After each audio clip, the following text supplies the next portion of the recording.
Fauna. Feliz Cinco de Mayo, mis amigos.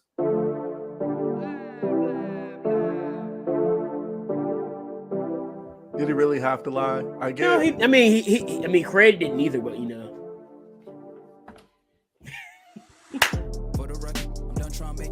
Oh my God!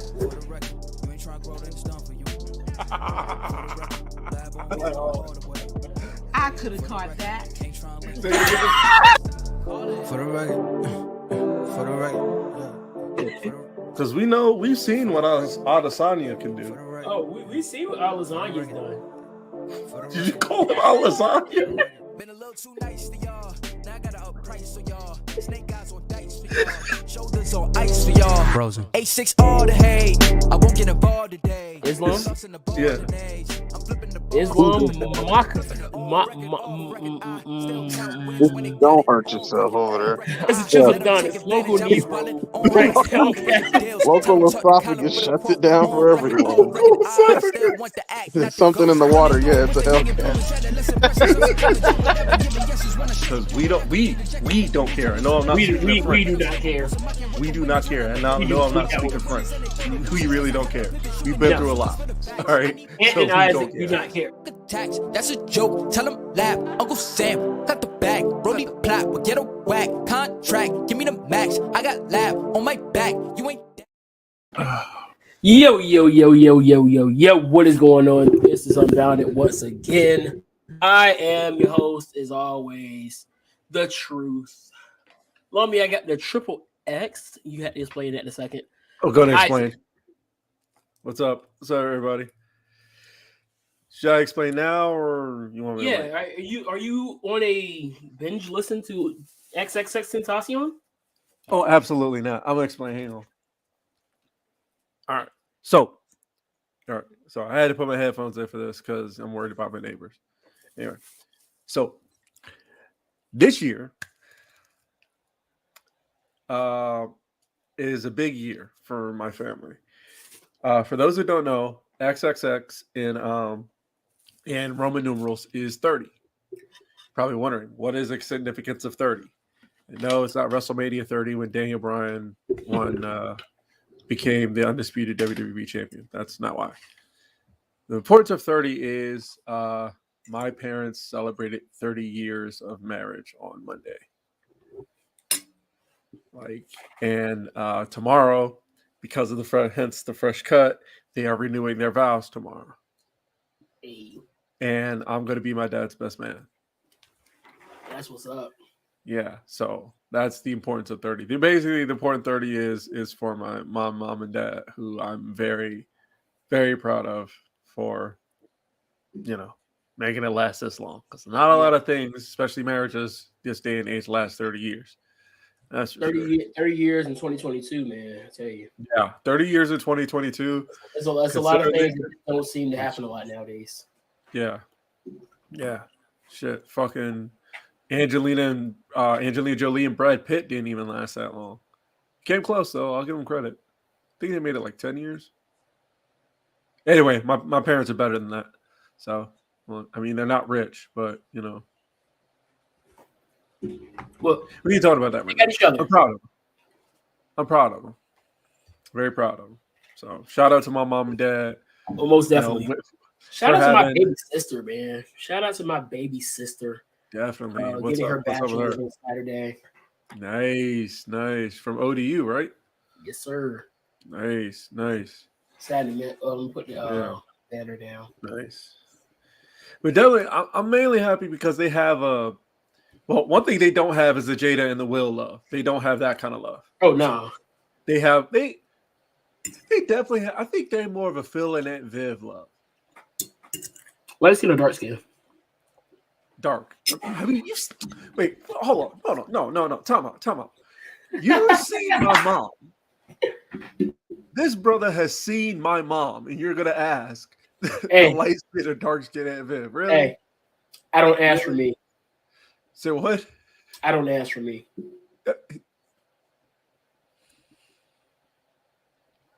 When I ask questions for understanding outside of my perspective, sir. Fair play. Fair play. Speaking of fair play, shout out to Liverpool and Real Madrid, May 28th. They're going to fight in the UEFA Champions League final.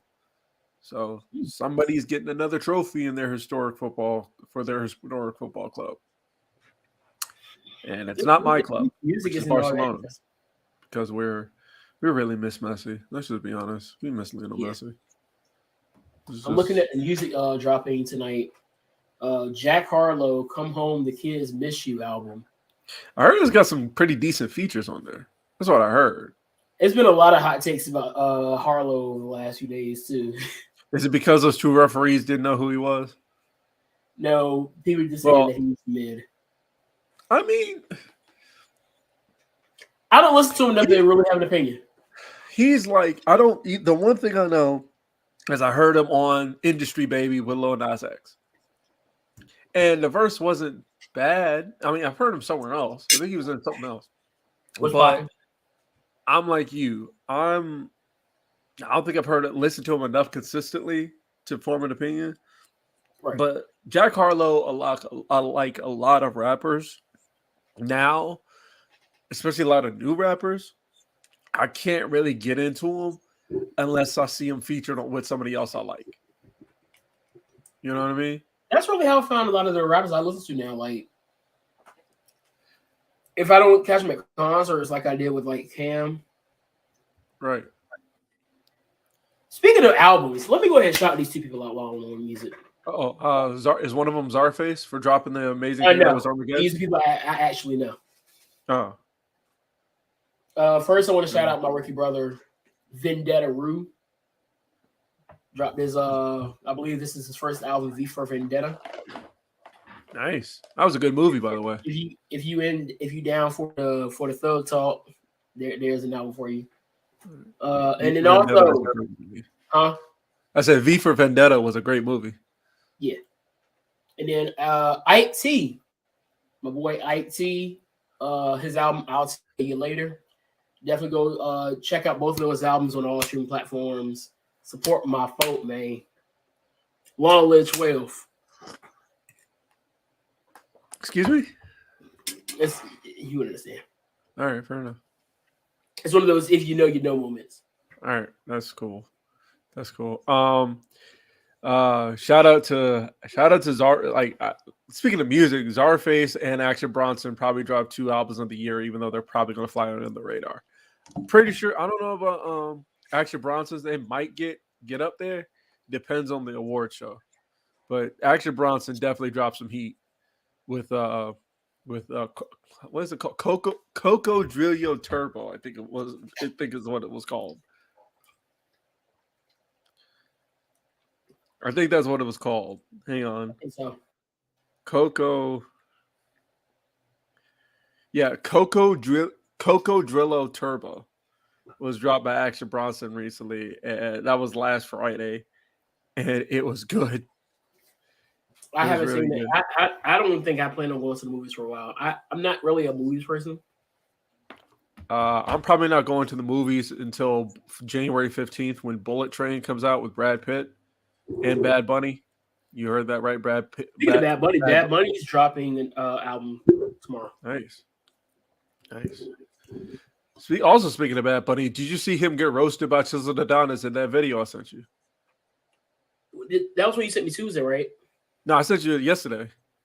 Well, I probably didn't watch it yesterday then because my mind was a little too out there. Yeah. Also, Czarface dropped an album called Zarmageddon. That was good. Oh, and speaking of people potentially dropping albums, according to Killer Mike, in an interview with Complex, he said he may or may not have. He said him and LP may or may not have messed around and started recording RTJ5. Well, don't they go on tour this summer? They're on tour right now. They did. They did Coachella. They just did Coachella, and then they're doing something called Boston something. They're doing some other stuff. Like they're touring right now. Is the point? They haven't started their tour with our Rage Against the Machine that we're gonna go see in DC. That kicks off in July. That's what I thought. And I was able to get the time off. I talked to my boss today. I was able to get that time off. So I'm straight. Where is it? Here's the story. Speaking of Killer Mike, he made an appearance in Ozark, which I didn't see coming. RTJ5. Where's this interview? Here we go. Yeah, this is from NME News Music New Music. This is NME under Music News. Killer Mike says Run the Jewels have started work on their new album. This is from the 20th of April. He said, and speaking to Consequence, Mike said, I say this with a smile and a wink. Me and LP were in the studio together. We may have messed around and started Run the Jewels 5, so we'll see what happens. Easily Run the Jewels flies under the radar, is one of the best rap duos of all time. They're actually on a list of best rap duos of all time. I think they came in at number 14, I think, on that list. I think number 1 was now we're doing this. Now we're doing this. This is what we're doing now. Let's see. Best rap duos of all time. I saw this article back in February. 22 Twos. 22 Twos on February 22nd, 2002 dropped the best hip hop duos of all time. Would you like to hear them?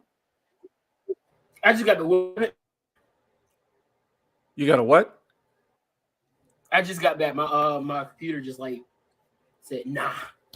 Okay. Well, we're about to run through the list of best rap duos of all time according to Complex.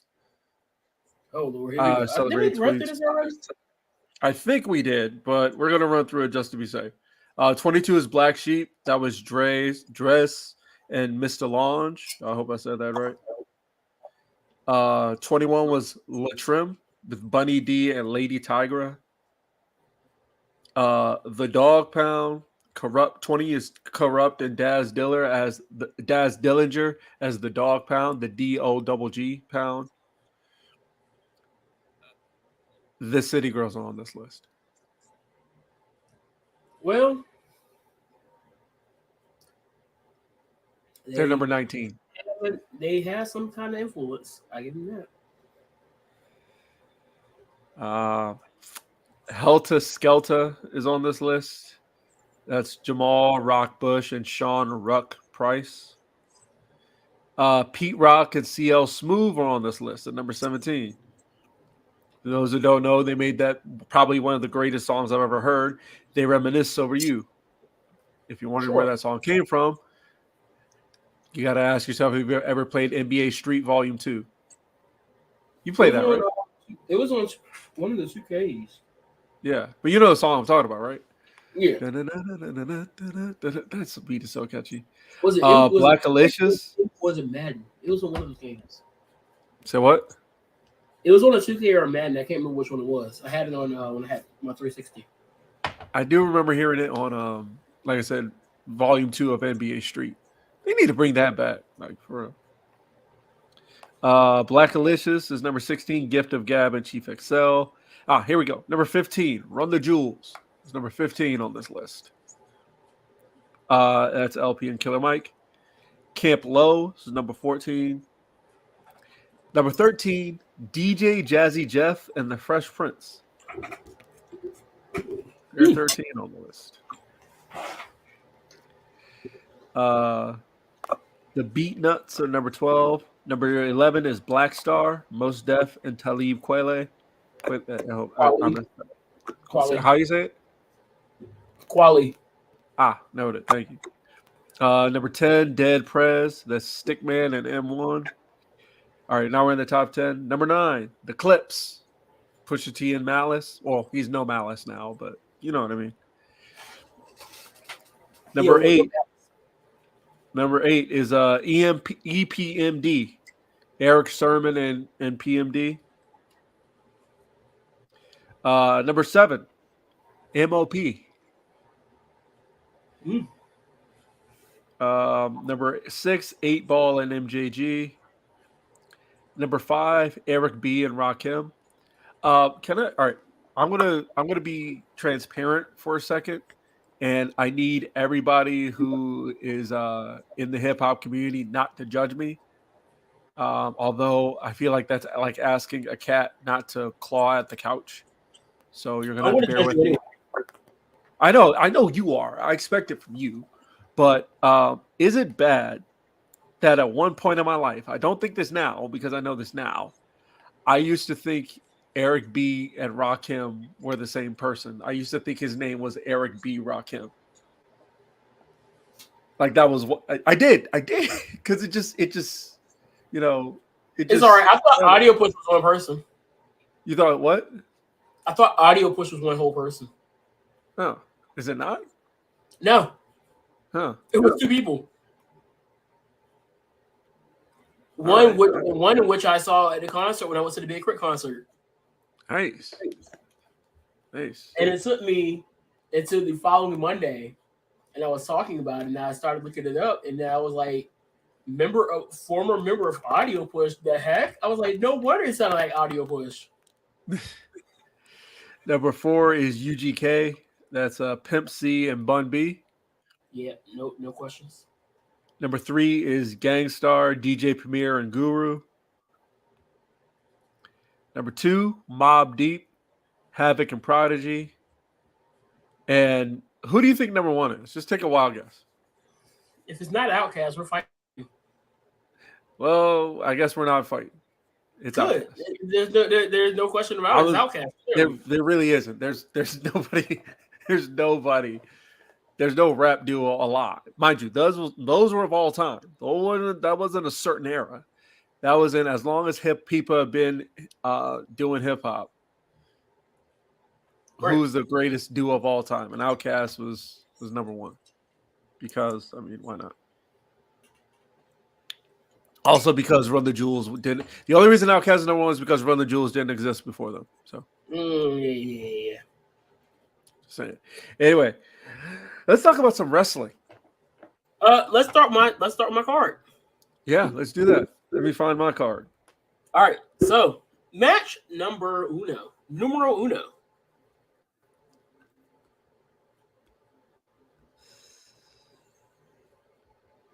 We opened up the match. We opened up the show with Shelton Benjamin defeating Chris Jericho, retaining his Intercontinental Championship. All right, so this is like 2006. 05, 06 is around there. World Tag Team Championship Tag Team Turmoil match. The Hurricane and Rosie defeats William Regal and Tajiri, La Resistance, the Heartthrobs, and Simon Dean and Maven to win the tag titles, in which we saw Regal and Tajiri. Huh? Okay, so this is before that. This is like 03, 04. If Rosie is still in there and Hurricane is still in there. Edge defeats Chris Benoit in the last man standing match. Oops, I said the word. Yeah. Chris Masters defeats Melissa Coates in a Master Lock challenge. Kane defeats Viscera. Hulk Hogan and Shawn Michaels defeats Muhammad Hassan and Daivari. Okay, so this is before SummerSlam 2005. And main event, Batista defeats Triple H. Oh, Vengeance. Vengeance 2005. Nope. You got the year, but not the picture. Backlash. Yeah. Okay. This was the Backlash. Did Shawn turn on him after that? I think he turned on the Monday following. Okay. Because they had another tag match. Yeah. Because he had Because I remember this whole sequence happening because it was Tomko, it was Jericho, Christian, and Tomko, I believe. And they had the tag match, the 6-man against Cena and Michaels, and then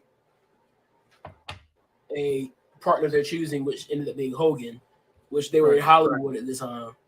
Right. And then Hogan, and that's what led all the way to the SummerSlam match. The very infamous SummerSlam match. Yeah. I actually watched that match and thought it was good. How long ago?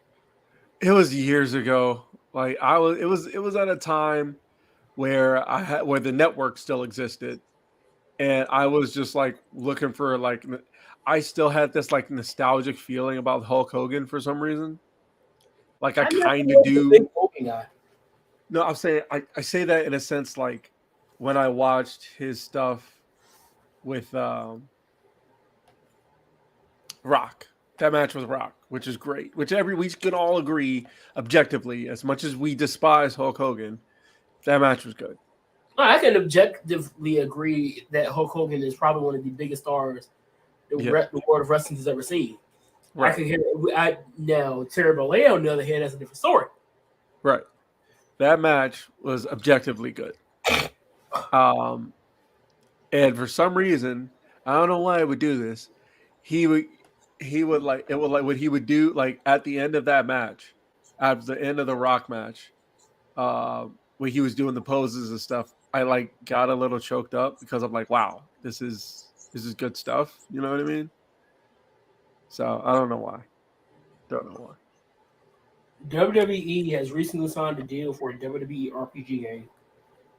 Yeah, I saw that. I'm very curious as to what that's going to look like. Are you ready for my card? I guess. All right, here we go. So, in the dark match, you had Jade defeating Sienna. You mean like Jade as in Mia? Mia Yim, yes. Defeating Sienna, aka Allison Kay. This is Impact, yes. DJZ defeated Trevor Lee to retain the TNA X Division Championship. And this is in the 2010s. Yes. Eli Drake 2015 won a 10-man Bound for Gold. Oh, it gave it away.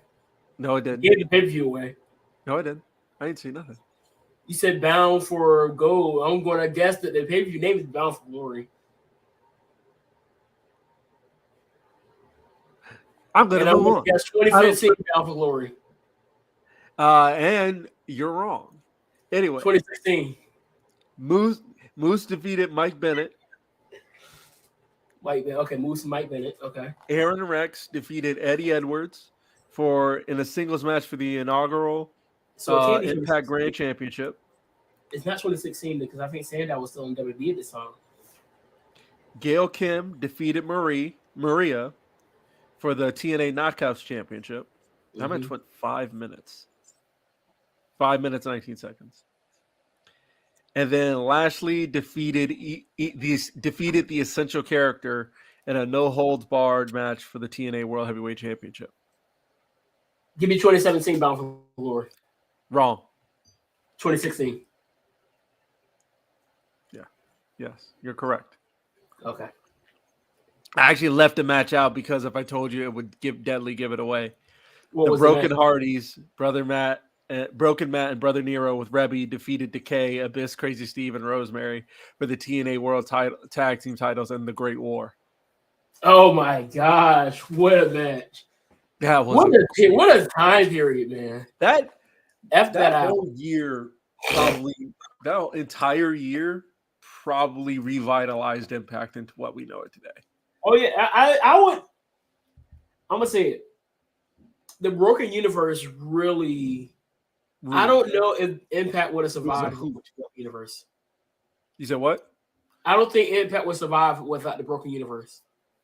I don't think so. Because here's the thing. The Broken Universe gave us a lot of things. It gave us the Final Deletion. It gave us the Great War. It gave us it gave us Tag Team Apocalypto, which was insane. Like, think about it. They took one whole show, and the Hardys were like, "Here, we're gonna take the show, and we're gonna do a show from our house, from the Hardy compound, because they have that garage where they have a ring, and they put people in there and an entrance ramp, and like an actual show, on which show." Their like Matt's 1-year-old son competed and beat the man formerly known as Drake Maverick in a match. He did beat Spud. Well, he was at the time he was known as Rockstar Spud, but he beat his 1-year-old son. He known as Spud, just not a wrestler Spud. Right.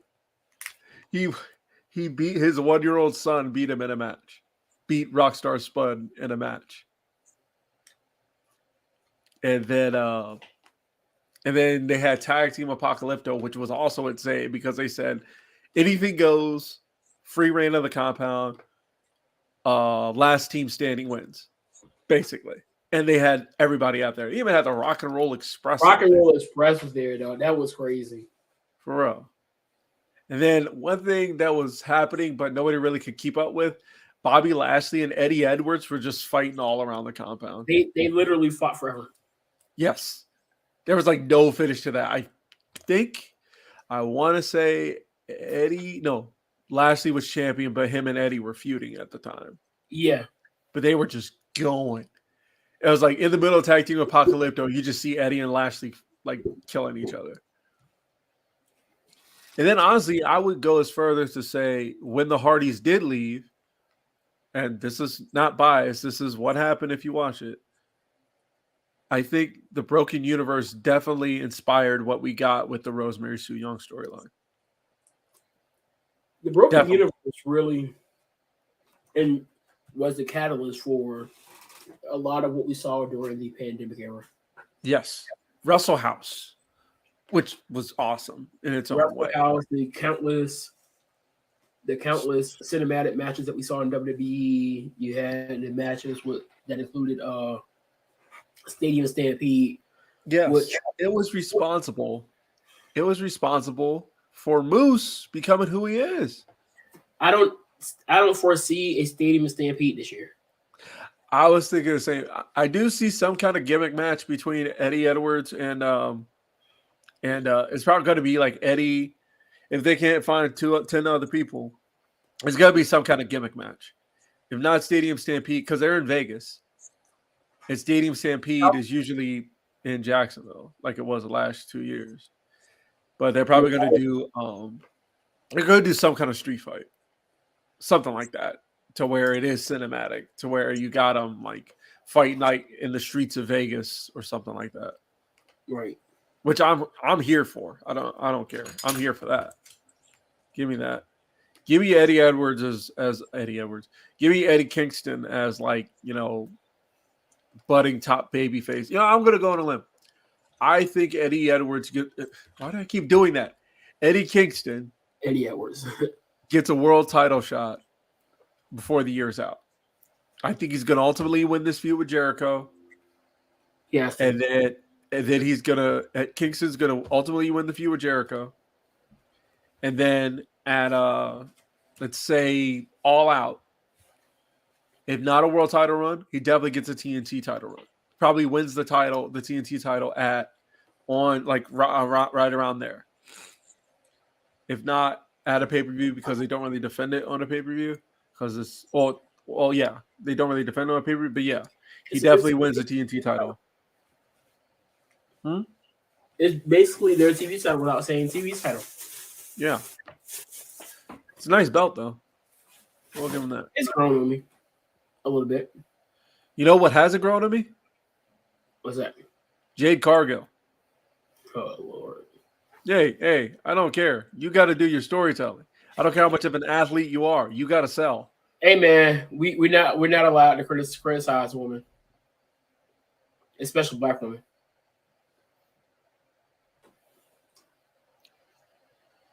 That was a lot of the things I saw with the Booker T news that came out. I mean,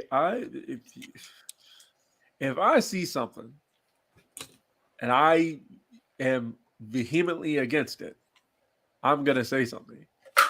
I tried. I gave. Don't get me wrong. I gave her fair shot. I did. I watched it. I'm like, okay, I can watch this objectively, whatever. But I saw that, and I'm like, no, you can't. No, this isn't it. It wasn't it. I feel you. It wasn't. It was not. You know what that wasn't? It. Shout out to Jericho. Like before he left WWE. I tell the kids that.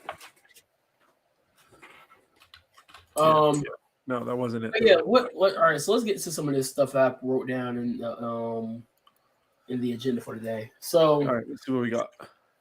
So since I was on Booker T, so Booker T basically said that he wasn't a fan of how Athena basically put out the private meeting, and then also brought Mandy Rose's name into the conversation as well. What did she say about Mandy exactly? Basically saying that in the meeting they were saying that they wanted the woman to be like Mandy Rose. Okay. And that's by basically tapping into the sex appeal. As we have seen with a lot of the women in NXT 2.0 now, probably save Wendy because she's out here in pajamas 24/7. Like one, which is okay, kind of popping. That's kind of cool. I mean, she's kind of thick too, but that's besides the point here. Y'all going it, Isaac. So basically, he was saying that it was a private meeting, so it shouldn't. The information that was said in that meeting should have never seen the light of day, been publicized to the public, and this, that, and the third. Serious question: is she wrong though? Here's how I see it. Is she wrong?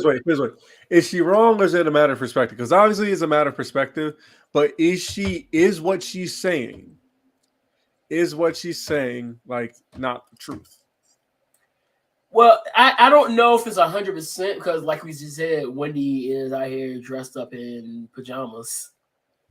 I mean, but I'm saying because I don't watch NXT 2.0. But the only ones that can really say are really tap 100% into the sex appeal is I'm saying that from what I've been seeing of NXT 2.0, I've been seeing a lot of people pop up on women's wrestling pages where they post like very what's the word I'm looking for? Not scandalous. I don't want to use that word, but very impressive pictures of women who wrestle. You know what I mean? I've been seeing a lot of them, like Lana. What's her name? Lana, the black girl who fought Nikita Lyons. Can't think of her name. Lash Legend, something like that. My computer's about to crash again, so just give me a second. All right. This is why we need to get a place where we're in the same room. Anyway, look, all I'm saying is that she's not wrong. She's not. Like, if you look at NXT 2.0 right now, the women's division, it's very familiar. I don't know if that's the right word either. But the way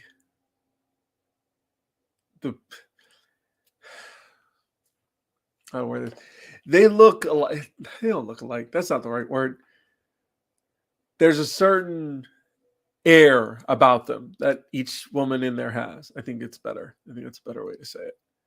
You know what I mean? Like Nikita Lyons. Like save Wendy Chu. Is that her name? Yeah, save Wendy. But Nikita Lyons, Mandy Rose, Gigi Dolan, the other girl whose name I can't remember, in that group.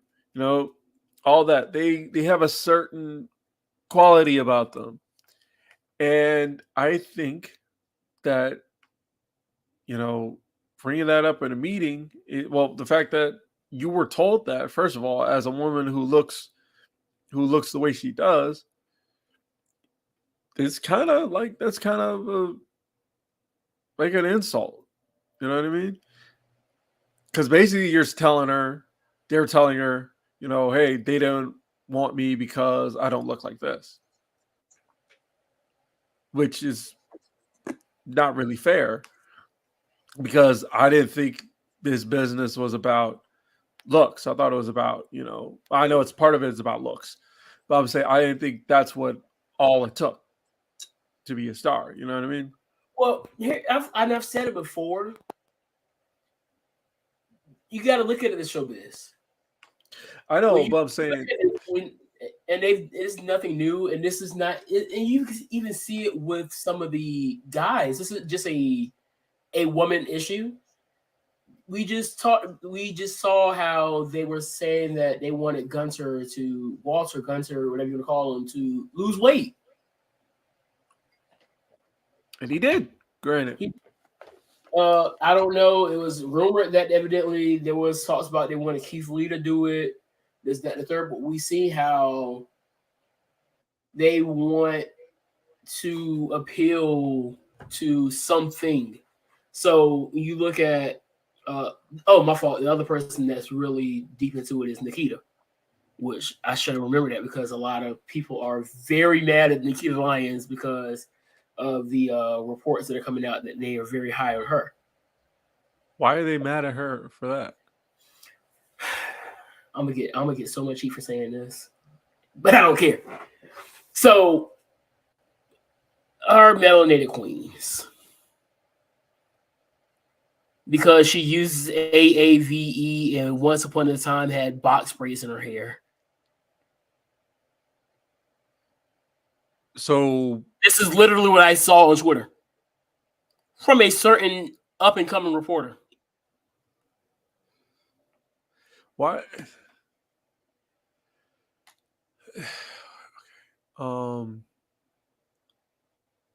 But my thing is, why does it matter? I was, you're reading my mind, because you know what I realized? I was at work one day and it clicked on me. You know what this reminds me of? What's that? She's gonna be the female Roman Reigns. Probably. Because you think about before the tribal chief. This is my yard, the big dog, ooh, ah, all that stuff. The guys, for the most part, didn't like Roman Reigns. But you knew them women loved themselves some Roman Reigns.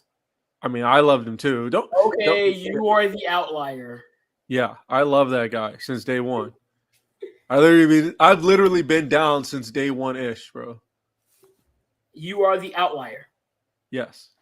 Acknowledge me as the outlier. Actually, matter of fact, hold on. You just gave me an idea. I gave you an idea. What is wrong with me? Hold on. Give me a second. Just give me a second. This brother gave me an idea. This Negro about to call himself the outlier. Oh my Jesus! But I hope I spelled that right. Hang on, let me Google it to make sure I spelled it. Yeah, that's right. Oh gosh, the truth and the outlier, the outlying truth. Dog, yo, all right. So remember how a couple years ago you asked me if we became a tag team, what would our tag? Here we go. Oh my gosh. Hey, it just be happening like that, bro. Yes. What was that? But yeah, I do believe that she's going to be that, because the women, a lot of the women in the scenes to be a lot more on the black woman side, because I've seen it not just on Twitter, I've seen it on some of the groups I'm in on Facebook as well, how a lot of people get annoyed with the fact that a lot of guys are virtually thirsting over her, and it's hilarious. Not me. Again, why? Because I'm the outlier. Don't worry, it's gonna take some getting used to. You'll get used to it.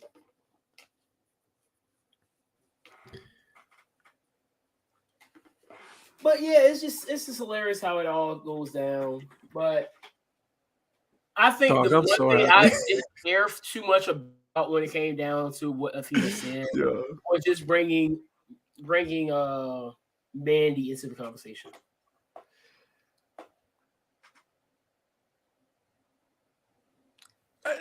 Look, that is one of those things where it's like, I don't think that should be. Look, that's not a shot to me. Not to me. You know what I mean? Because you get the context of what she's trying to say. What is she trying to say?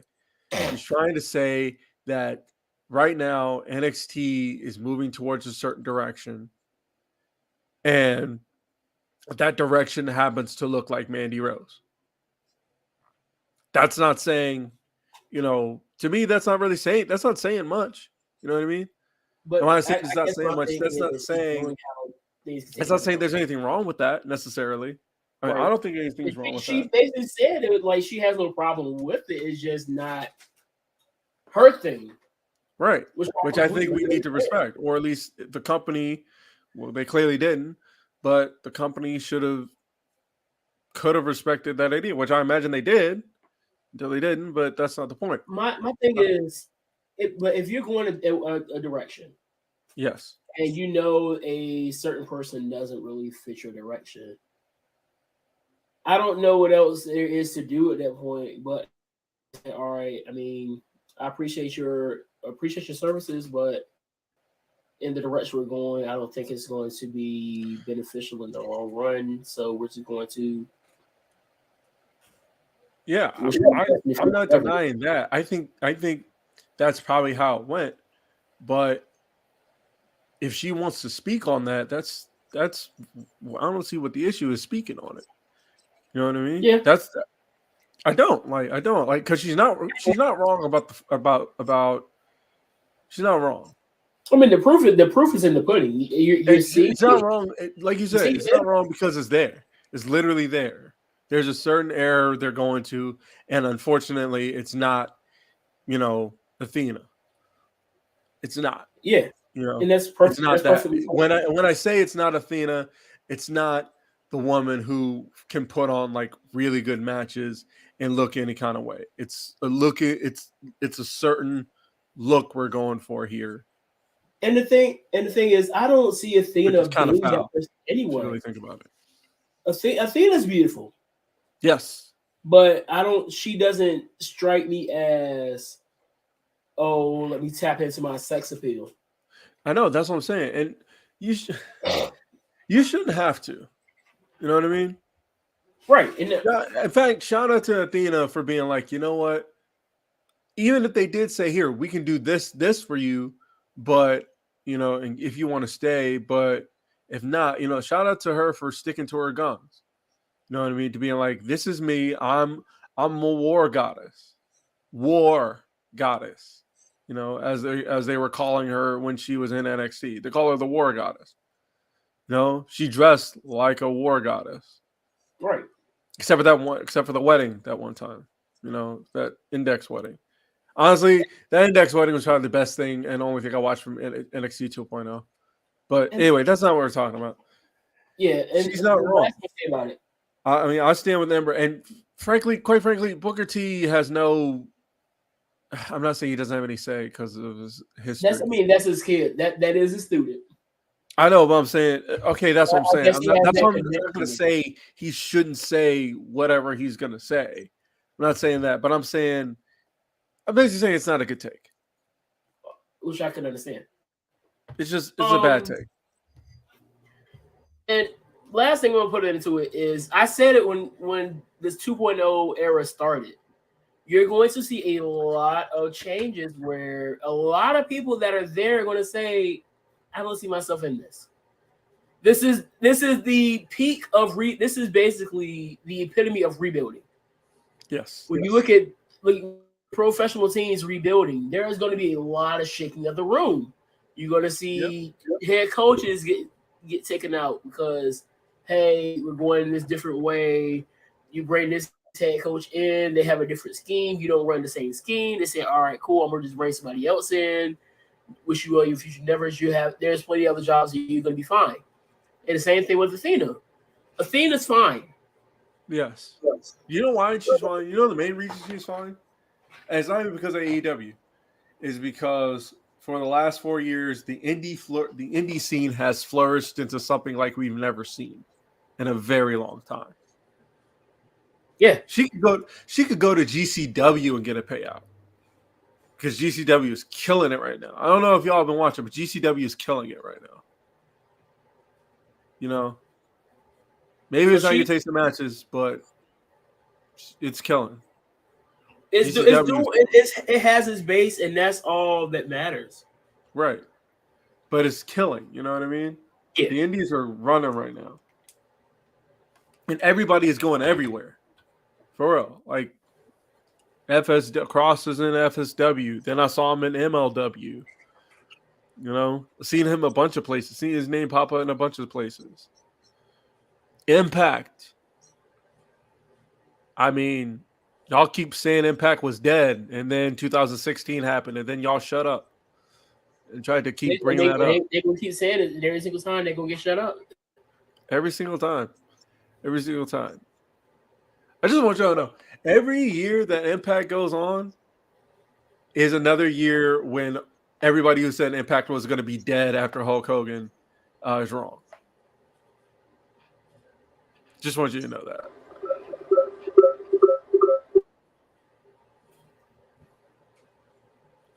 Just want you to know that. I got that there just in case I need to hop on my phone and continue. That's cool. So, moving on. Let's talk Brian Kendrick. I was gonna talk. Okay, are we gonna talk Dave Chappelle and that dude? Yeah, we'll get there. We're definitely getting Dave Chappelle. Okay, because that was funny. Oh yeah. That was fun.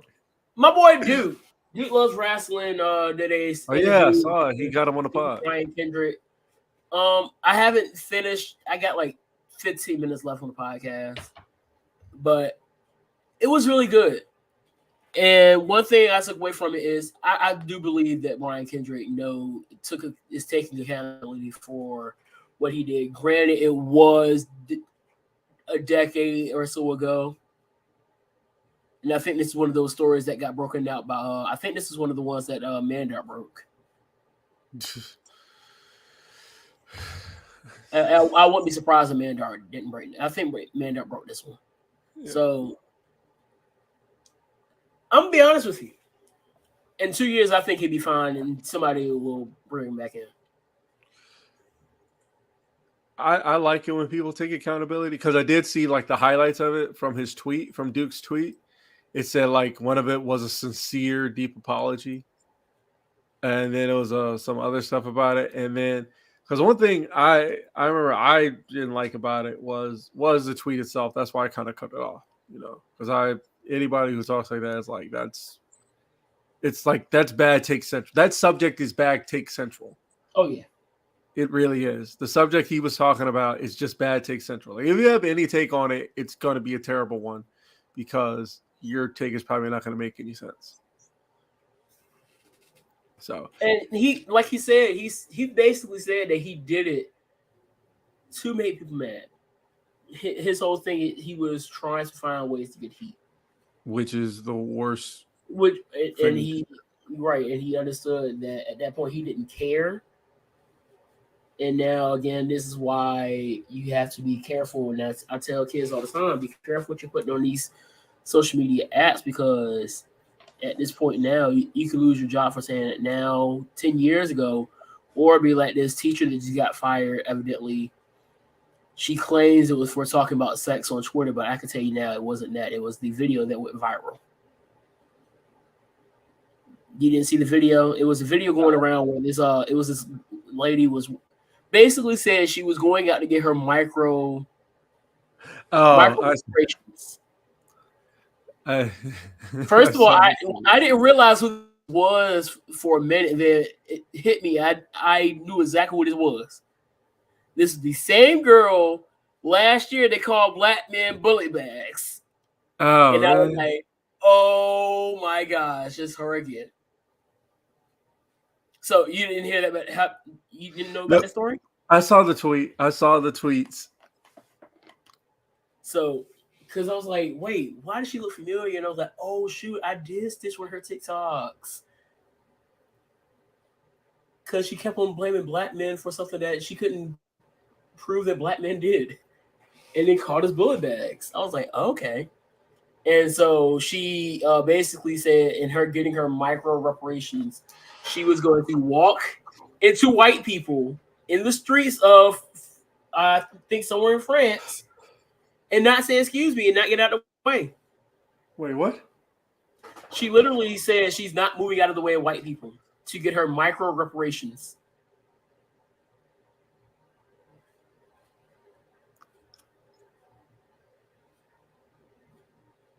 This is where we are now. I'm confused. I'm so confused. This is where we are now.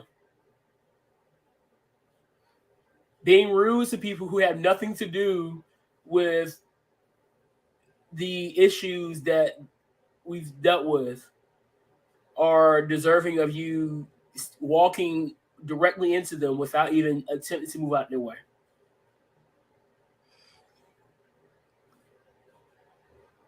Being rude is your reparations, ladies and gentlemen, evidently. Yeah. But yeah, I'm happy that Brian Kendrick had the moment to really take accountability for his actions.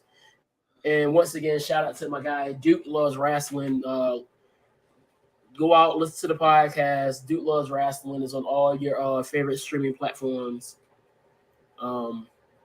Yeah. Even though I think Isaac still wants to fight Duke. Well, look. He called you the fans. I know, that's what I'm saying. Like, I just want to talk. And no, I'm not saying I just want to talk in the slang terms. Like, no, I don't really want to talk. I actually want to fight. No, I really want to talk because I want to have a discussion about how does that make me the fans?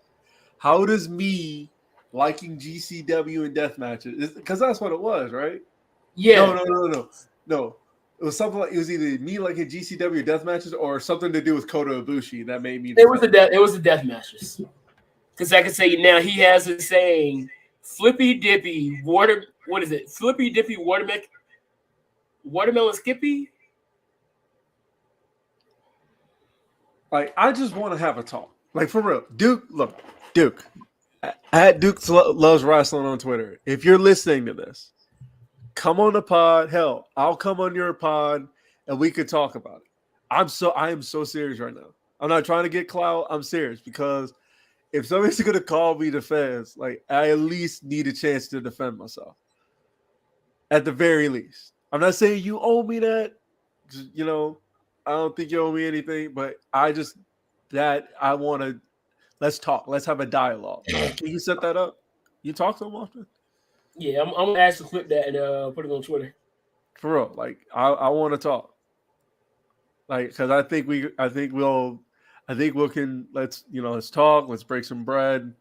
Just disclaimer: you probably not going to agree at the end of the day, but just for the conversation and banter. Yeah, exactly. That's all I want. We talk all the time and still disagree on 85% of what we talk about. Exactly, and somehow we managed to line each other up. Like, literally, I got this line up today, and apparently he did too. Hey, it is what it is, my guy. Boy, the NBA Finals is wrecking shop with wrestling in the last few weeks. Not NBA playoffs, I should say. Those games have been good. I mean, the Warriors and Grizzlies are having what looks like and probably could be and might well be an all-timer. Ja Morant is that dude, bro. Let's just cut to the chase. Ja Morant, that dude, and second of all, everybody that's hating on my guy Draymond need to chill. Let me ask you this. So I was in the barbershop today. And Anthony, what is one of the main subjects that comes up in the barbershop? Sports, basketball. Sports. When I walked into the barbershop today, you know who they had on the TV? Who? Derrick Rose highlights from his time in Chicago when he won MVP. Oh, I went in there. They were watching the NBA Finals from 2016, Game 7. See, there you go. Look at that. Look at that. So, Hey, shut up, Jamie.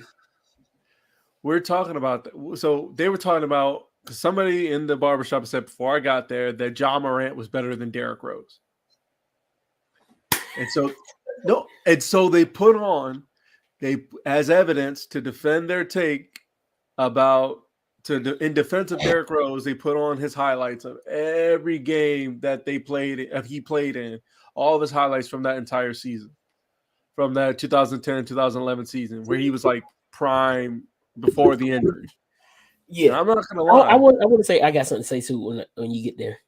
I'm not gonna lie. I was watching that and I saw a lot of familiar things I see in Ja Morant, but they just seem so. We'll get to that in a second. Yes, that was. Once I saw that last word there, I gotta talk about something with that word, with that phrase. I know what you're going. Wait, show stealer. Oh, I know where you're going. I know exactly where you're going, and I actually agree with you. Let's finish this tape, then we'll get there. So they said that, about Ja Morant, which led into the conversation of, well, because we were watching Derrick Rose highlights. And that descended into watching Jason Tatum highlights for some reason.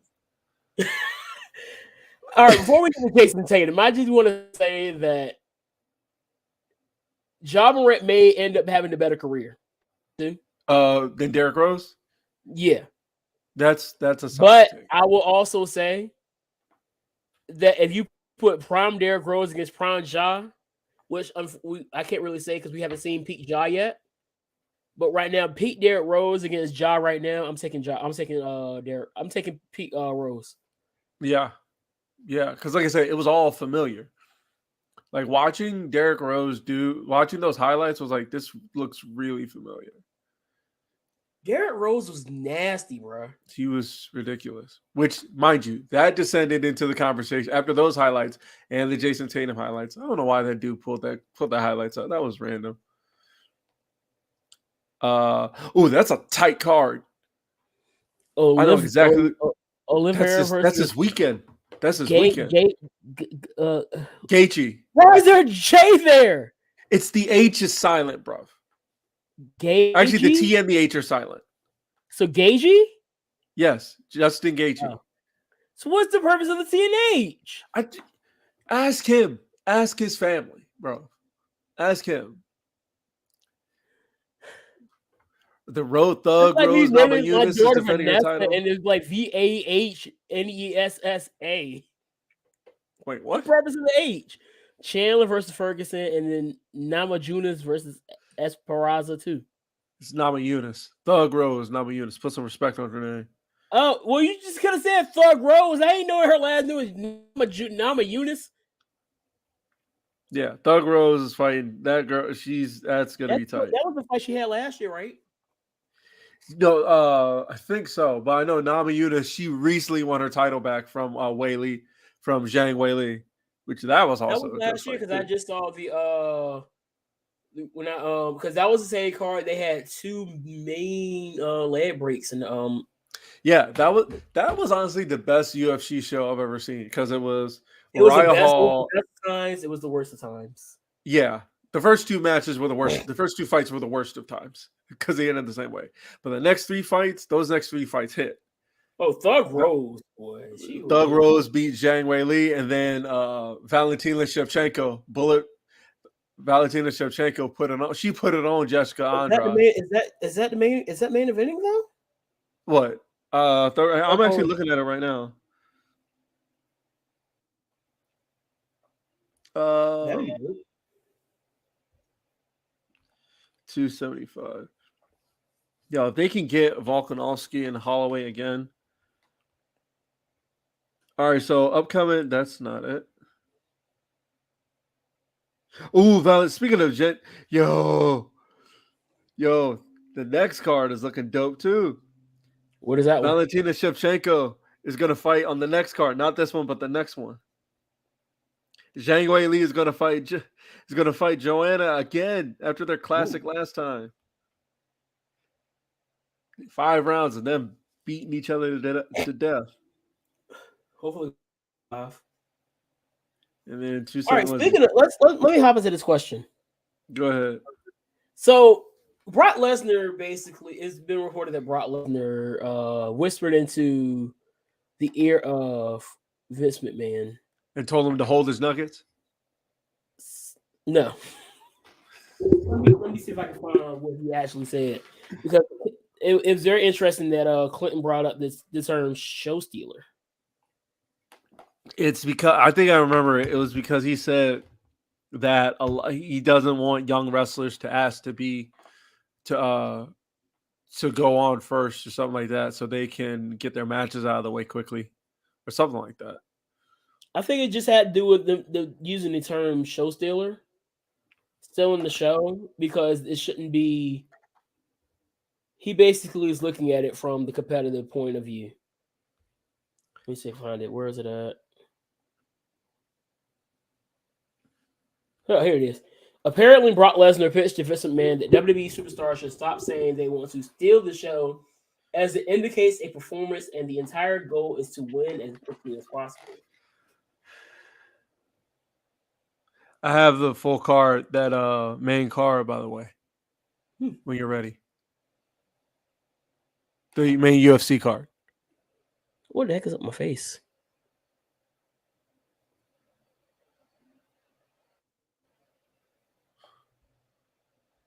Here we go. Yeah, we really need to get in the same room for this. So, what is your thoughts on the fact that Brock Lesnar saying they wrestlers want to steal the show is basically in making it seem as if it's a performance and not a match? Because when you look at how many times you hear UFC fighters saying, "Oh, I want to steal the show," Never. You just do it. They go out there, and I'm pretty sure they go out there saying, "I want to win this fight as quickly as I possibly can. Yes. If I can knock this dude out in 10 seconds."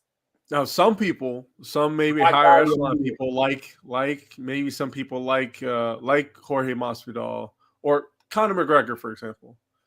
Conor McGregor will go out there and he wants to put on a performance. He's a sports entertainer. He is, though. Conor McGregor, he is a legitimate sports entertainer. Yes. So I can see that from him. Yeah. But I completely understand where Brock's coming from here. Yeah. Because if the purpose, because when I went to wrestling school, the guy told me the number one goal in match should be to win. So it shouldn't be, I'm going to do all these cool things with the intent of stealing the show. You just go out there and do it. You just go out there and do it and make it look like it's still a part of the will to win and not the will to just pop the crowd, basically. Right. Which I think is a lot of what we're seeing in today's era of wrestling. Because you go back and watch the early 2000s of WWE, a lot of times TV matches were done in like 3 minutes. Yes. It was nothing for you to have a 3-minute TV match because it was tell your story, win as quickly as possible, and get out. Now everybody wants to have 15-minute classics, wants to do as many moves as possible. Let's throw this dive here. I was watching the match on Dynamite between Dante and Phoenix, and I kind of checked out because it was like, okay, it's a lot of flipping and cooperating here. That's their style, though. I know, and I understand that there's people that like that style. It's perfectly fine. But it got to a point where I was like, this. I understand it wasn't for me. Now, I was more of a person that liked the main event. Unfortunately, that didn't translate over through the crowd. Fuck the crowd. That match was good. It was really good, but then people had to bring up the fact that there was a person literally sleeping. Who cares? Fuck that guy. Fuck whoever that was. That match was good. I agree. But at the same time, the crowd is the number one source of telling how things are. You know who else was wrong? But you know who else is often wrong? The crowd. The crowd's often wrong. I know, and this is one of the moments where I agree with you, but at the same time, it just doesn't look too well. But I think my thing was there a moment in any point where on AEW television where they really hyped this matchup outside of announcing, oh, these two women are going to have a main event match on this coming Dynamite? That's what they do. The road twos. That's what the road twos are for, if you really think about it. Literally. That's what they're for. That. But at the same time, I'm looking, like I said, I'm looking at it outside of me, and I'm looking at it as if I want to grow something. And this is my issue. This is where I've said it a few weeks ago on Twitter. WWE treats it as if you just don't know what's going on. WWE assumes that you don't know what's going on, and AEW assumes you do. Both companies need to find. That's actually a really good take. That's actually both companies are on two totally different extremes of it. One is saying they don't know. Tell them. AEW saying, oh, they know. Let's keep going as if they know. And I don't think that side is right. I think my thing with that is you're right, but for me, being a guy who does watch AEW as much as I do,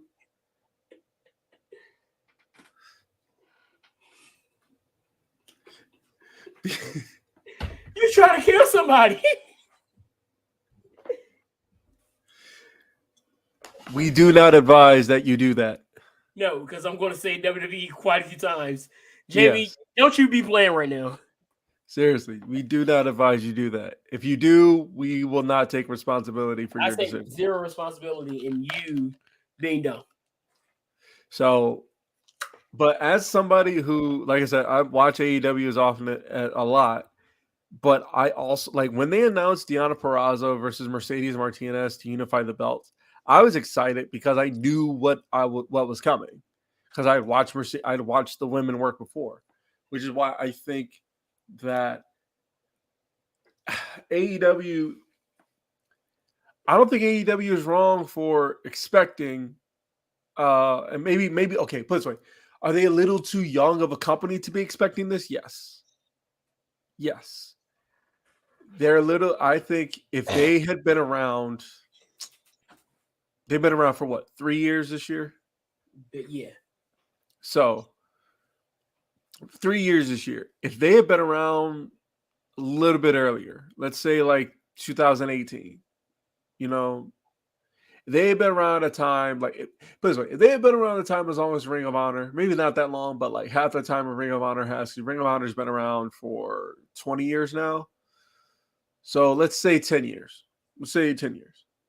If AEW was around in 2012, I could understand them wanting to know about these people coming in. But I can't blame AEW for wanting you to do your own research, essentially. I can't, because think about how much access you have to these people.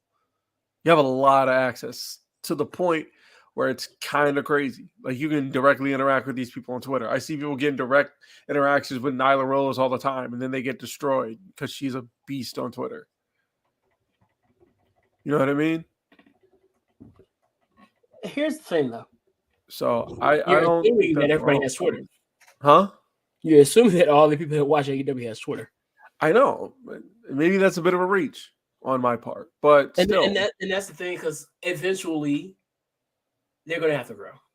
Eventually, you're going to have to get more than what you're getting. For anybody that cares, they were under 900,000 today for last night's show. Oh, yeah, you're going to have to get more. I agree. So you can't, and this is something that you learn from teaching. You can't teach to the highest person. You can't have this straight A student in your class and basically teach to him.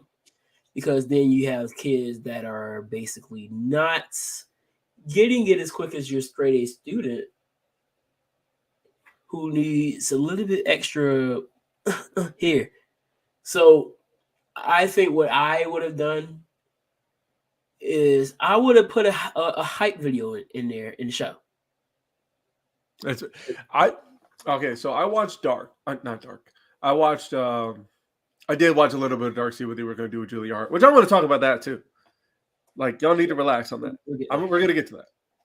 Even I watched. I watched Road 2, right? I watched the Road 2 where they talked about it. I agree. If they had taken that and put that at some point in the show before the match, that would have done it justice. And that for example, that black, like you were about to say, that Blackpool Combat Club, that needed to be on Dynamite, bro. That was cold. That needed to be on Dynamite.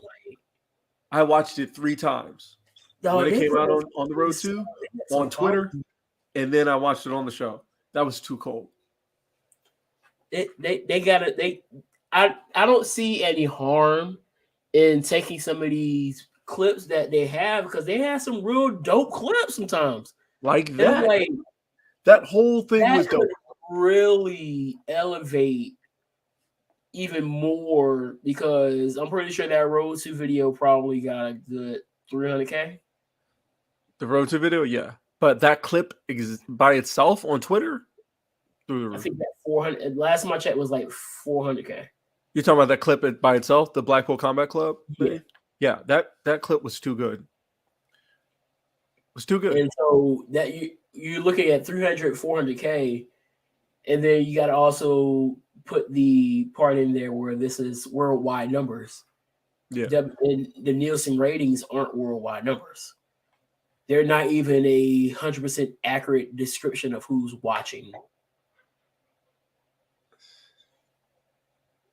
So, like the Nielsen numbers, they say 800,000 something. I'm just gonna say probably good 1.2 million people watch Dynamite.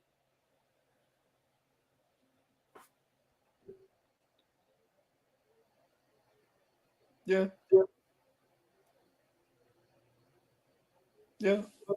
I'll say so. Right. So you're talking about quite a bit of people that didn't see it. And I think it would have benefited them a lot to allow that demographic to really get that. It wouldn't have benefited the company. It would have benefited them, the people to watch it. But then again, at the same time, if you're not watching, if a wrestling company killed me, I'd want my family to work with the competition. Here's the thing.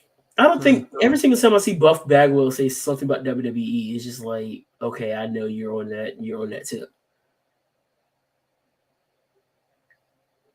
I hate the fact that people are saying that they killed Owen as if they intentionally had this man go up there and die. Was it negligence? Yes. But to say that, they killed Owen is to assume that they plan to have this man die on their show. I mean, I don't know. I have nothing for that. I've always hated that, because I got blocked on Vito's. I got Vito blocked me on Facebook because somebody said that ridiculousness to me, and I gave him the Nick Young gif.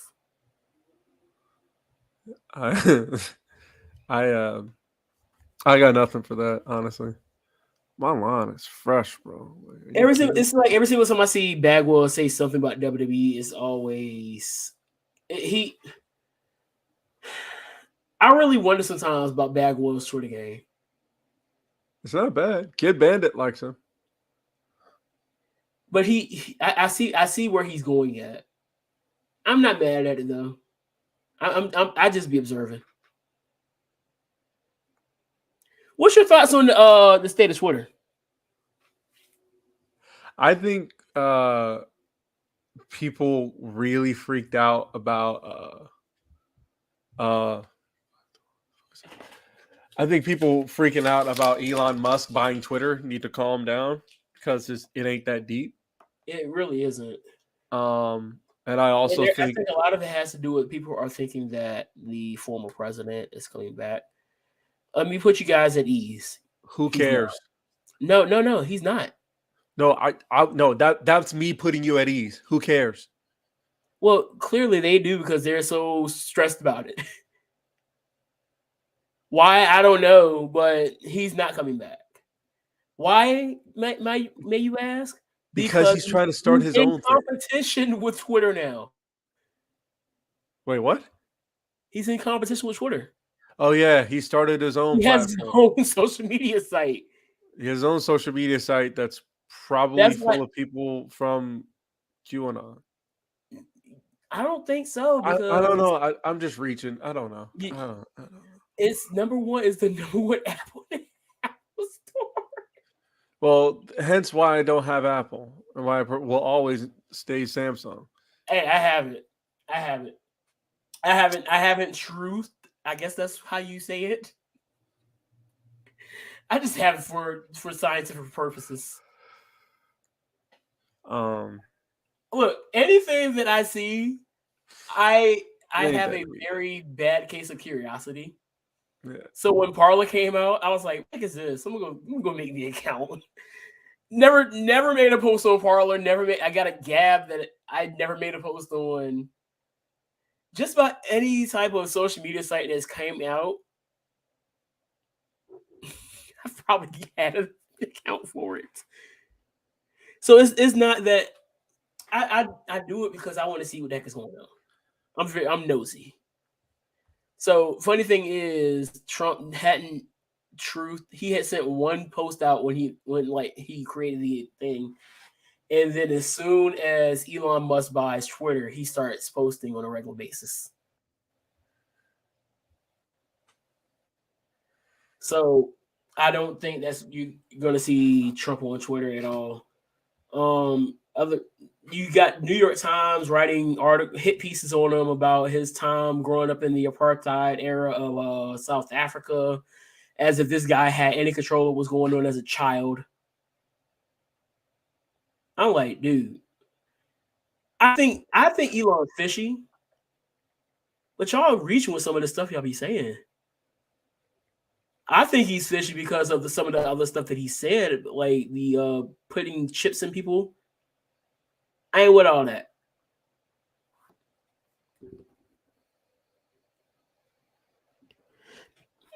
Oh my gosh, read this foolishness. Some people claim WWE killed Owen on retaliation of Owen breaking Austin's neck. That's not even that deep. I'm gonna tell you what that in my file of horrible conspiracy theories. What? That is one of the worst conspiracy theories I've ever seen in wrestling. And evidently Jamie took another shot. Just don't drive, Jamie. Well, I know who can't drive right now. Julia Hart. I don't know why I brought that up. I wouldn't want to be in a car with her right now either. Yeah. She's a little bit out there right now. Here's the thing. All right, so here's my thing on that. I think it's perfect. I do. I think it's perfect. Now, a lot of people are like, no, that was the perfect time to turn it. It's like, no, think about it. Think about this. It's like the middle of the road kind of thing. You know what I mean? Because now we know that the House of Black acknowledges her. You know what I mean?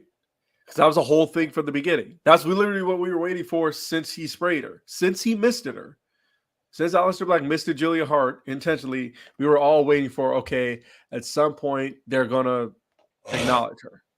You know what I mean? They're going to try and recruit her. This was the moment, but it was a test run.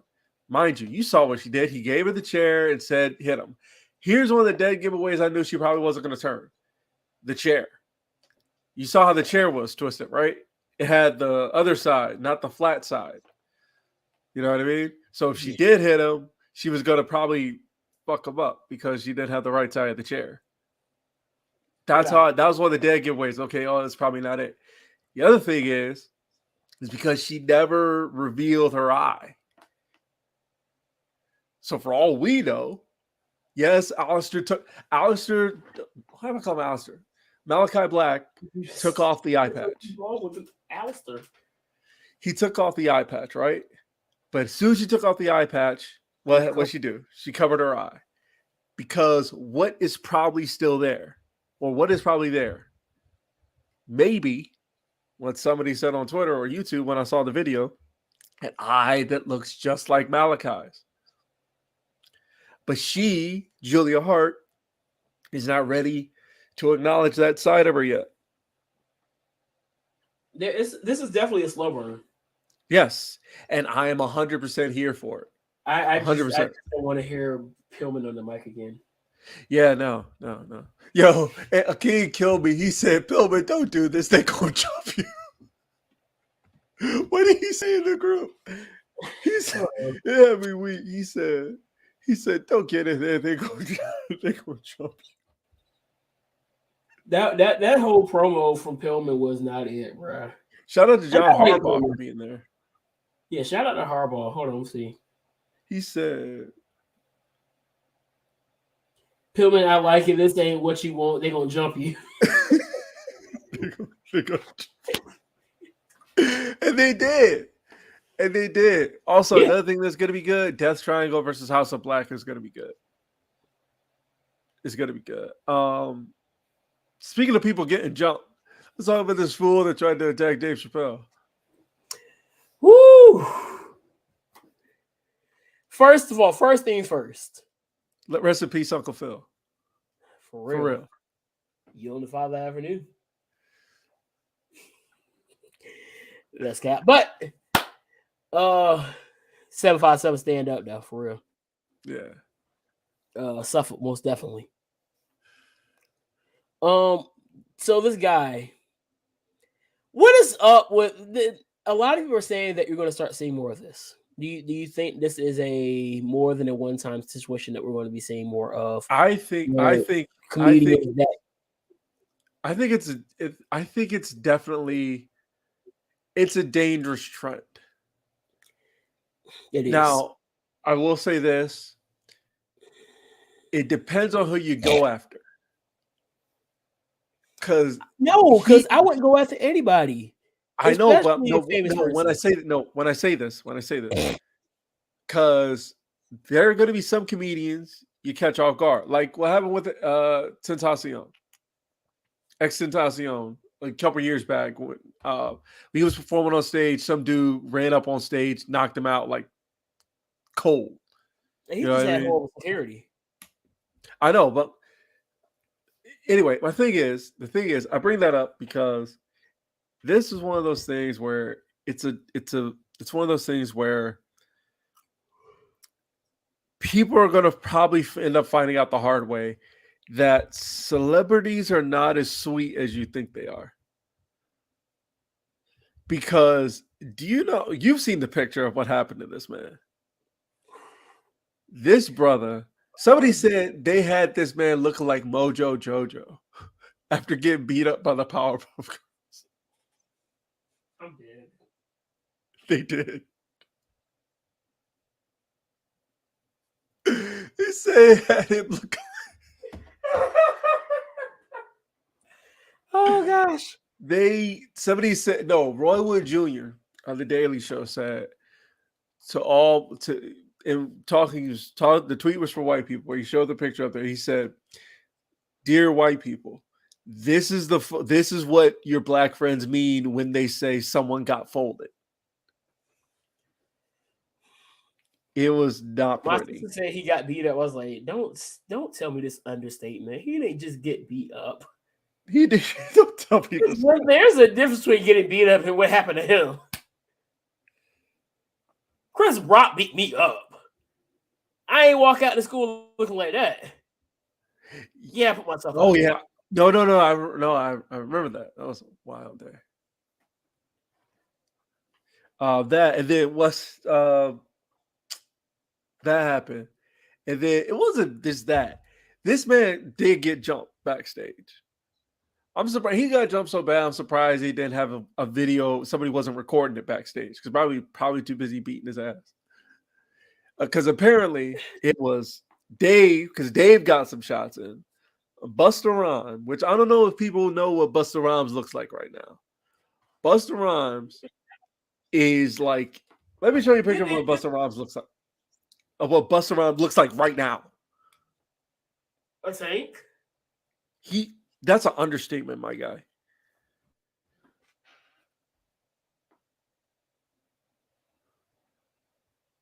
This is Busta.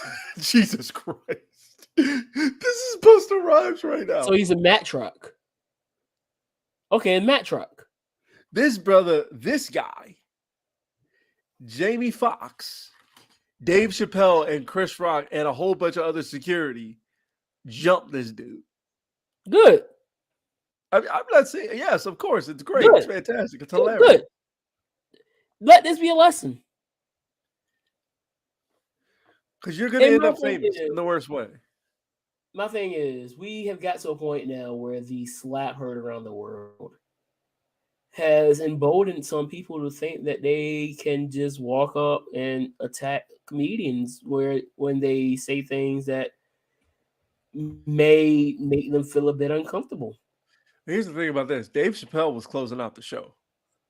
That's all he was doing. He was like thanking people and all this other stuff. So I got the article right here from XXL. They said they released a statement in regard of the assault of Dave Chappelle while he was performing for the Netflix is a Joke comedy festival. They said the safety of our artists, visitors, and staff is our. I don't care about that. Busta Rhymes and Jamie Foxx. Yes, Jamie Foxx, who played Ray Charles in a movie, Django Unchained. The dude from Dreamgirls, I can't remember his name. That guy. I think we know Jamie Foxx. Huh? We know Jamie Foxx. Yeah, come on. We know Jamie Foxx.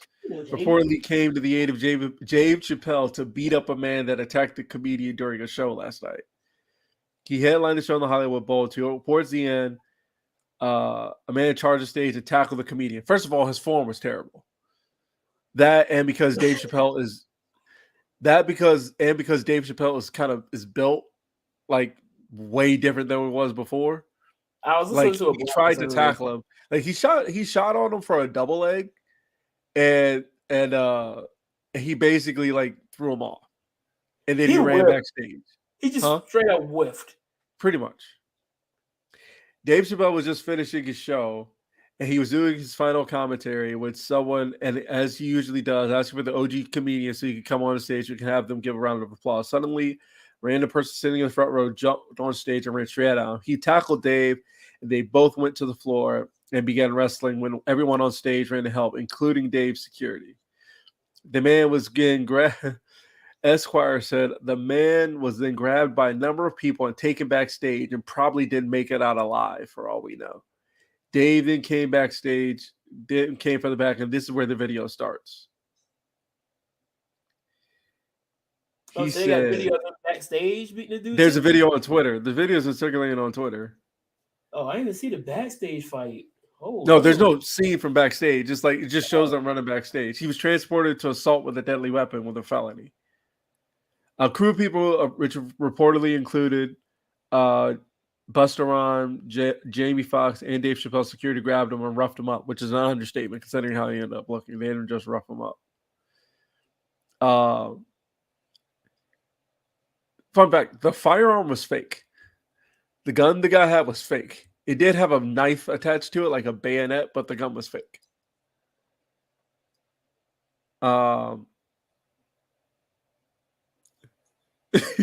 He said, all right, here's the good stuff. He said, following the scuffle, Dave finalized the show by joking about the incident. Oh, now everyone comes out for the curtain call.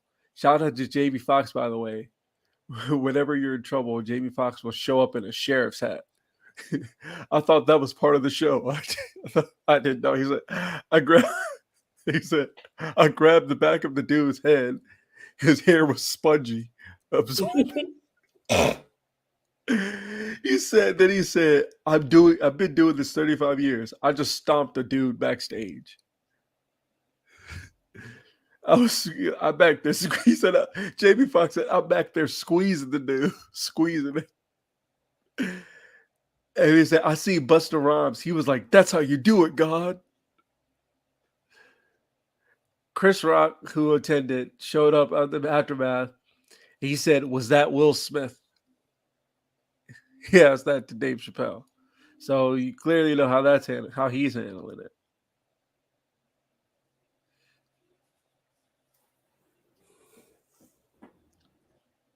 Nah, but that's hilarious, though. That's hilarious. Hopefully, I just want people to learn. Hopefully, you don't have to learn the hard way. But don't be like this guy, okay? Don't be this guy. If you are so offended at comedians, they are here to make light of serious situations. Can never be offended if you're feeling violent. If you're feeling violent, seek help. Yes, for real, because there's a point. This is a point of reference. This should be a point of reference. It should be a point of reference to know that certain things are not going to fly. This is one of those things. Something else that's probably not going to fly is, like, for example, running in on wrestling shows. Although that's kind of automatic. You know why? Because the last dude who got in the ring, I know you've seen the amazing video of Triple H and Stone Cold having a match, right? Then the random fan gets in there, starts jumping on Stone Cold. Then the referee and Triple H start jumping the guy.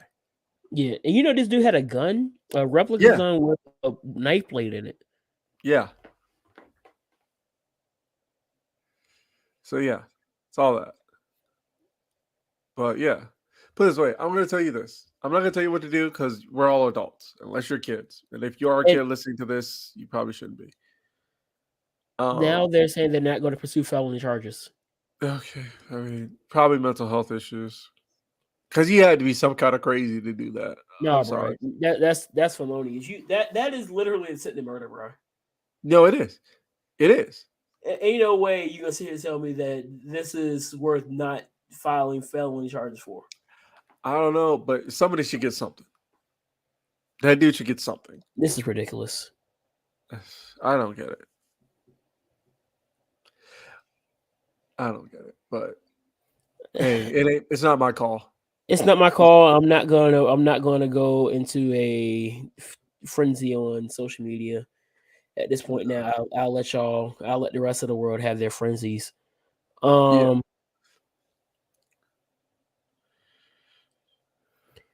really trying to figure out what the heck is going on with this Kevin Samuels situation, though.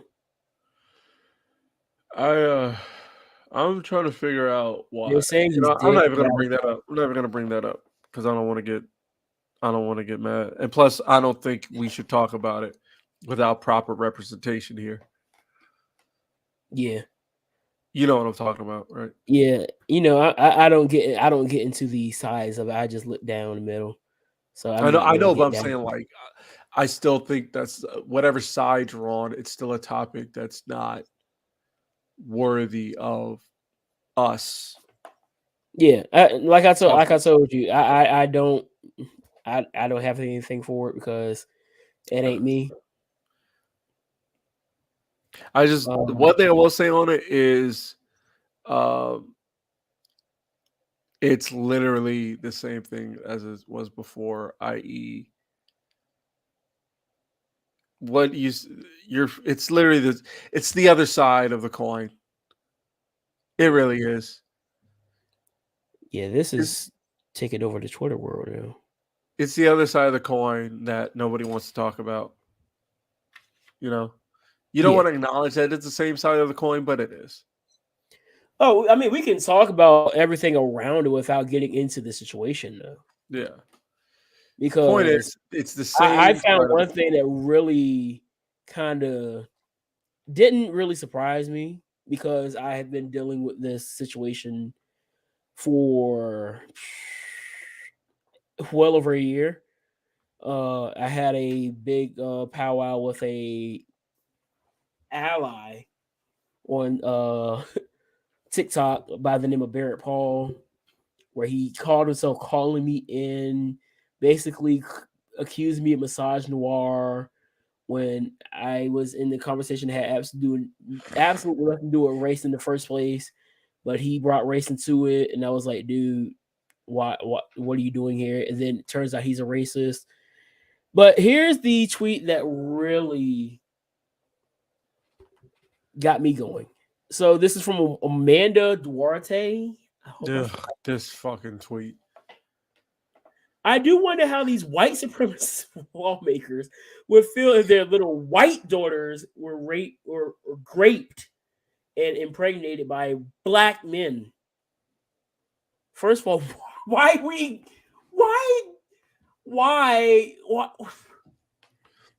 she have to bring us in Bennett? We were literally Bennett. We were the epitome of Bennett. Your name was Bennett. My name was Bennett. Bennett was dude. Yes. And then here comes little ally over here. Let's what would you white people do if all these black people did these horrible things to your white daughter?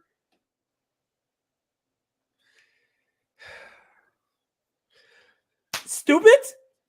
What's even stupider? The one thing that's worse than this, the one thing that's worse than this is this tweet. Let me find this tweet by this fucking idiot. I'm just so dumbfounded on why you got to bring black men into a situation where black men just were perfectly fine, sitting back and minding our business. Black men were Bennett.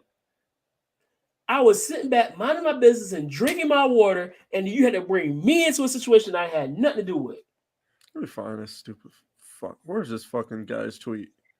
And she deleted the tweet. Oh, here we go. Here's his idiot's tweet. Look at this. So this is probably even stupider. How many women? This is from Matt Gaetz, the dude who's under investigation for child sex trafficking. Yeah, I think I saw this. I was like, I don't know if you really should be the spokesperson for anything going on in this situation. Well, he had the audacity and did. He said, how many of the women rallying against overturning Roe are overeducated, underloved millennials who sadly return from protests to a lonely microwave dinner with their cats and no Bumble matches? Everybody their mama got to take, bro. Everybody and their mama got to take. And literally, if anybody but this dude had said this, I may have taken it seriously. But the fact that he said this, I'm like, dude, you should probably be somewhere shutting up right now, hoping you don't go to prison. Yeah, you should be over here with me, minding our business, drinking our water. Yes.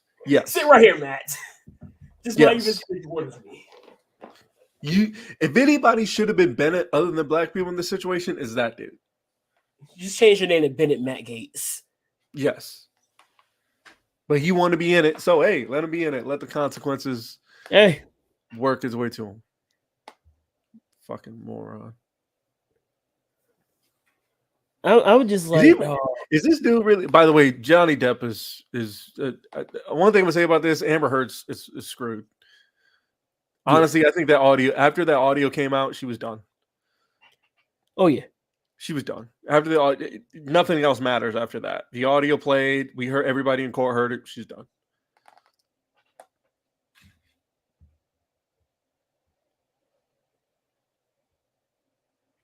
So is it? Did I tell you that Sean Ross had blocked me on Twitter for whatever reason? I saw that and was very confused.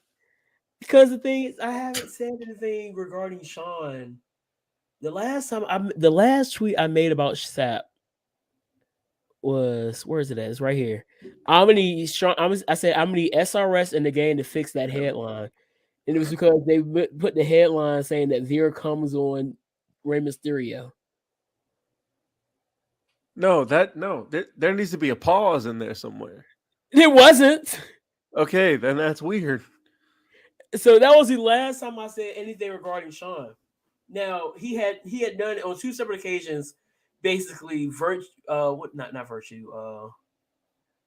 what is it called? Vanity searched his name to find me, who didn't even follow him, because I was listening to his talk with what's his name, Cardona, not Cardona, EC3, and I was like, Sean Ross Sapp claims he doesn't block people, and then he replies Which back, was "Oh, cap. it was sarcasm." I was like, first of all, how the heck did you even know I said this? Because I don't follow you and I didn't at you. And then he did it again when he had the little thing going on with QC Marshall, and I was like, something tells me this is a work. And he responded again. I was like, dude, I didn't even at you or quote tweet your thing. I quote tweeted Shaw. I quote tweeted Marshall.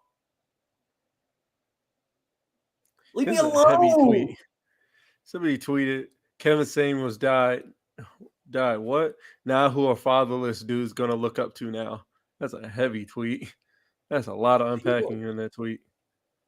There is a lot of hatred going on with this whole thing. Now I understand people didn't like his takes, but I could care less if it was Joy Behar or anything or anybody like that. I wouldn't be celebrating them dying. And I absolutely hate seeing Joy Behar's takes.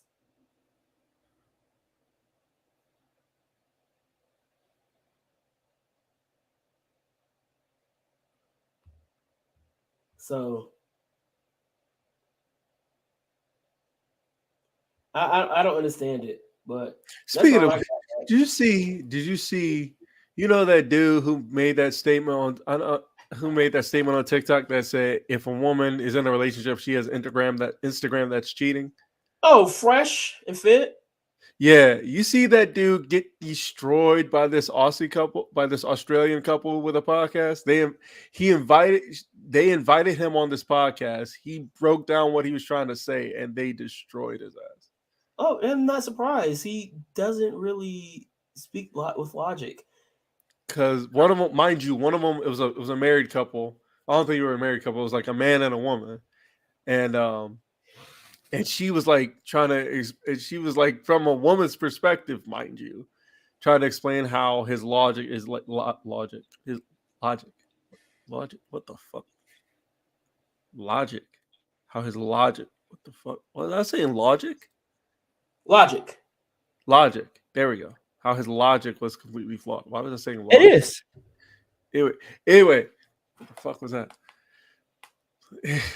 Anyway, he was explaining why it was flawed, and it turned into a shouting match basically. Did the other one actually talk this time, or did he just stand there mute? I don't even think the other dude was there, honestly. He barely talks anyway. Why is he? That's a shame. Like, you must just be there for the clout. Every single time I see a video of them, there's always light skin talking. You would just be there for the clout, then. I don't know. Speaking of which, did you watch that video I showed you of the questions video where the dude was? Mm-mm. If it was yesterday, he was talking to that girl, and she asked him if I went into labor, if your team was playing in the Champions League final, but I also went to labor, where are you going? Are you going with me to the hospital while I go into labor, or are you going to the football game? He said the football match at first, but then he questioned, he said, what's the score? When he found out she was talking about pregnant, he said, what's the score? And she said, I don't know. She says he's going to the hospital. Afterward, he was like, no, I'm not going to the hospital. I'm going to the game. She's mad. She's crazy if she thinks I'm going to go to the hospital. I'm going to the game. He said, his thing was, he said, I could get it. You can have another baby. I can't get another trophy. Our team can't get another trophy. Priorities, I guess. Yeah. But I gotta head out of here, dog. I gotta do some cleaning up before I go to bed and go to the gym first thing in the morning.